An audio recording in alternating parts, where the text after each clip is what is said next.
రోజు మన ముందున్న గెస్ట్ ఒక మెగాస్టార్, ఒక రెబల్ స్టార్, ఒక సూపర్ స్టార్, ఒక పవర్ స్టార్. ఇన్ని స్టార్లు ఎందుకు కలిపారని ముందు ఫ్యాన్స్ అనుకుంటే నన్ను స్టార్స్ లో కలిపేస్తారు ఫస్ట్. మీకు 3 పెళ్లిళ్ళు అయ్యాయని చెప్పేసి విన్నాం. మీరు అన్నట్టుగా 3 పెళ్ళిళ్ళు అయిన మాట వాస్తవే నా లైఫ్ లో. మీరు ఎక్కడున్నారు? ఒకరు నా పక్కన ఉన్నారు, ఒకరు నా పర్సులో ఉన్నారు, ఒకరు నా మనసులో ఉన్నారు. తీసి చూపించండి మీ పర్సు. పరసలేదు ఈ పంచింగ్ పలక్నామాకే పంచా. మీరు ఇతని కోసం చాలా పోరాటాలు చేసి పెళ్లి చేసుకున్నారు అనేది కూడా విన్నాము. నాకు అంత అయితే ఆయనలో కనిపించట్లేదు. మీకు ఏం కనిపించింది? ఏంటి బ్రో అంత మాట అన్నావు? అంటే ఎవరికి కనిపించింది? నాకు కనిపించింది. మళ్ళీ లేనిపోయిందని వాళ్ళు ఏదో టాలెంట్.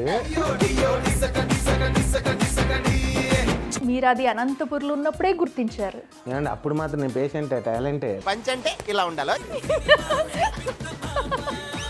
అంటే ఈయన చేసుకుంటే లైఫ్ లాంగ్ నేను ఇలా సరదాగా ఉంటాను అని అనుకున్నాను. కానీ కానీ నవ్వు ఆపుకుంటున్నావు కదరా. నాకు ఆ కానీ దగ్గర కూనీ చేసినట్టు అనిపించింది. మిమిక్రీ చేయగల టాలెంట్ ఉందని మీరు ఎప్పుడు గుర్తించుకోగలిగారు? ఎవరైనా గుర్తించారా? ఫస్ట్ టైం చేసిన వాయిస్ ఎన్టీ రామారావు గారి వాయిస్ అండి. Yeah. నా తెలుగింటి ఆడపడుచులకు, అన్నదమ్ములకు, అక్క చెల్లెళ్లకు, బిగ్ టీవీ ప్రేక్షకులకు మా హృదయపూర్వక నమస్కారాలు. చాలా బాగా చేశారు. సెకండ్ హాఫ్ కదా మామూలే.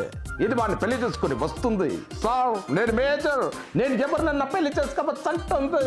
అక్కడ టోపీ ఉన్నా బుర్రగొక్కుని అలాంటి ఎస్ఐ ఎక్కడుంటాడు? దేనికి నో అంటాడు, వెంటనే మౌన పోరాటం.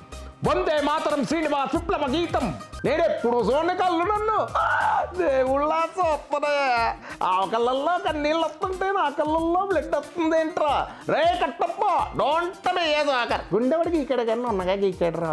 చాలా సార్లు విన్న అమ్మవారికి మీకు కూడా చాలా అనుబంధం. చాలా ఉంది. నేను ఈ రోజు కూడా నాకేమైనా ప్రాబ్లం వస్తే నేను అలానే మళ్ళీ నేనేం మాల వేసుకొని లేకపోతే దండలు వేసుకొని ఇవన్నీ కాదండి.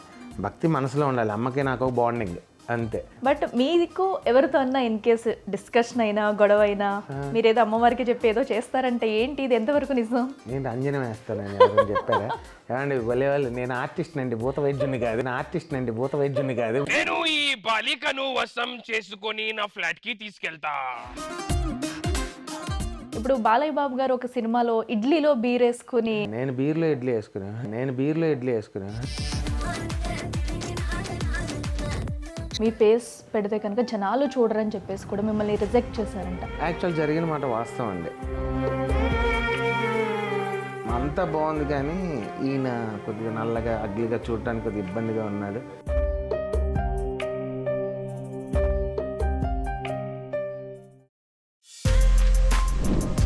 For more videos like this, subscribe Big TV channel.